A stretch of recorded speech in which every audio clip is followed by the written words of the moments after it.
तो जो next property है वो है डिफरेंशिएशन प्रॉपर्टी। क्या है? Differentiation property. परसों भी थोड़ी डिस्कस हो गई थी, आज ये क्वेश्चन करके देख लेते हैं। पहले मैं प्रॉपर्टी लिख लेता हूं। प्रॉपर्टी क्या है?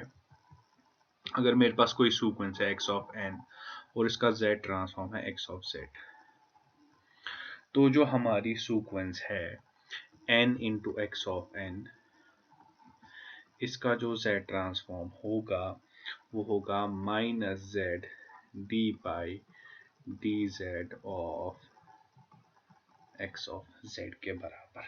ठीक है, ये है हमारा क्या बोलते हैं, डिफरेंशिएशन प्रॉपर्टी। डिफरेंशिएशन प्रॉपर्टी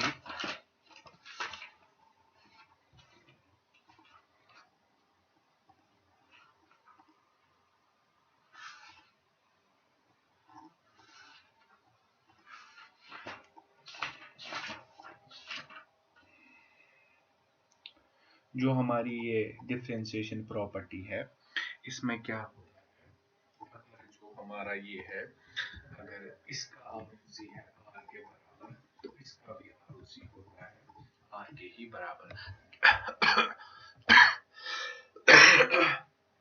चलिए अब एक क्वेश्चन कर लेते हैं इसी प्रॉपर्टी पे। एक इम्पॉर्टेंट क्वेश्चन जो कि पूछा भी जाता है एग्जाम में। क्वेश्चन है फाइंड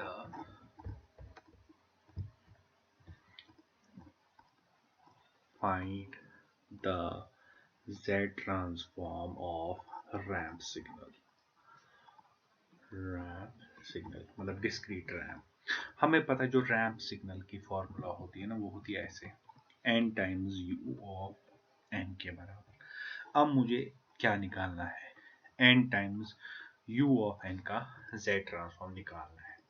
तो जो भी प्रॉपर्टी थी वो क्या थी, मैं यहाँ पे लिख लेता हूँ। वो थी अगर x ऑफ n का z ट्रांसफॉर्म है x ऑफ z, तो जो n into x of n का जो होगा minus z D by D Z of x of z। अगर मैं इसको कंपेयर करूँ ना, यहाँ पे जो x ऑफ n है उसकी जगह पे है u ऑफ n।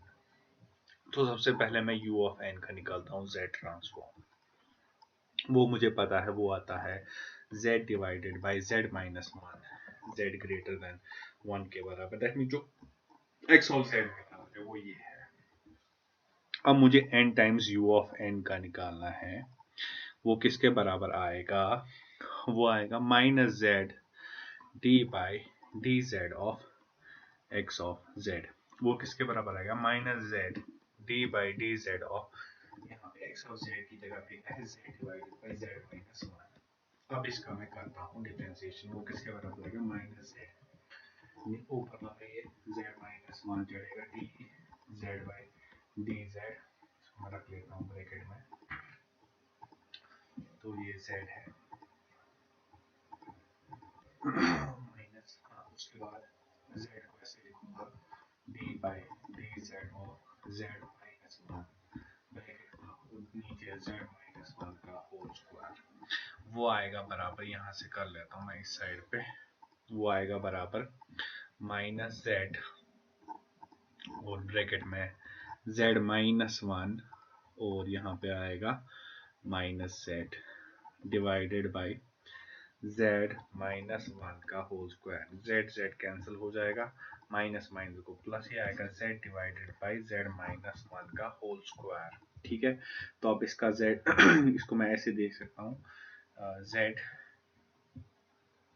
इसको मैं ले सकता हूँ, इसका भी आर उसी में देख सकता हूँ कि यहाँ पे सारा रीजन आएगा, एक्सेप्ट सिर्फ वो रीजन नहीं आएगा। कब?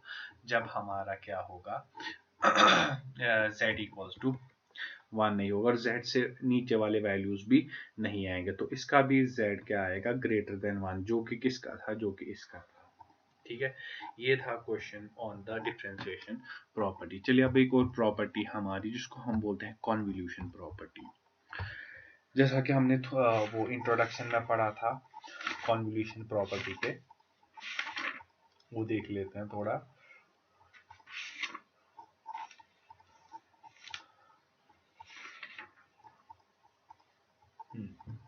जैसे मेरे पास कोई दो सीक्वेंसेस है, x1 ऑफ n है एक सीक्वेंस और x2 ऑफ n है दूसरी सीक्वेंस, ठीक है। इन दो का जो कॉन्वोल्यूशन होता है x1 of n convolution x2 of n किसके बराबर होता है? वो होता है summation k goes from -infinity to infinity x1 of k x2 of n minus k के बराबर। तो ये होता है कॉन्वोल्यूशन दो सीक्वेंसेस का। अब अगर मुझे बोला गया है इसका z ट्रांसफॉर्म निकालो, इसका z ट्रांसफॉर्म निकालो, वो पता है किसके बराबर होता है? मतलब if I have to find the this is I have given, मुझे एक सीक्वेंस दी हुई है x1 of n convolution x2 of n convoluted है और मुझे बोला गया है इसका z ट्रांसफॉर्म निकालो।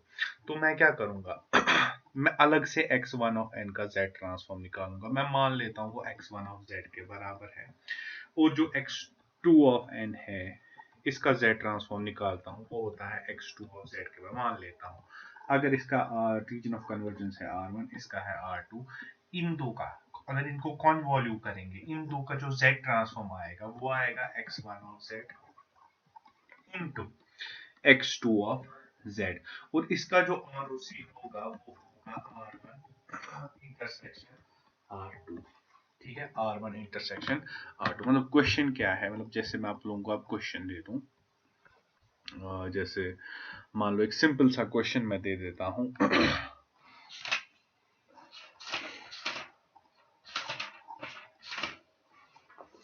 जैसे a sequence is given, a discrete time sequence is given as, हमें दिया हुआ है x of n जो है वो है बराबर 1/2 raised power n u of n plus 1/3 raised power n u of n के बराबर सॉरी प्लस नहीं, कॉन्वोल्यूशन है। हमें इसका निकालना है find the z transform of x of n। तो मैं क्या करूंगा, मैं अलग से इसका निकालूंगा, अलग से इसका निकालूंगा, मल्टीप्लाई कराऊंगा, सिंपल मुझे मिलेगा x ऑफ n का z ट्रांसफॉर्म। तो सबसे पहले यहाँ पे कर लेता हूँ 1/2 raise power n u of n, a raise power ऐसे एक फॉर्मूला लिखाई थी, u ऑफ n का जो z ट्रांसफॉर्म होता है वो होता है z divided by z minus a, z greater then a, ठीक है। तो इसका आएगा जो z ट्रांसफॉर्म आएगा वो आएगा z divided by z minus 1/2 और z ग्रेटर देन 1/2। ऐसे ही 1/3 raise power n u of n का आएगा z divided by z minus 1/3 z greater than 1/3।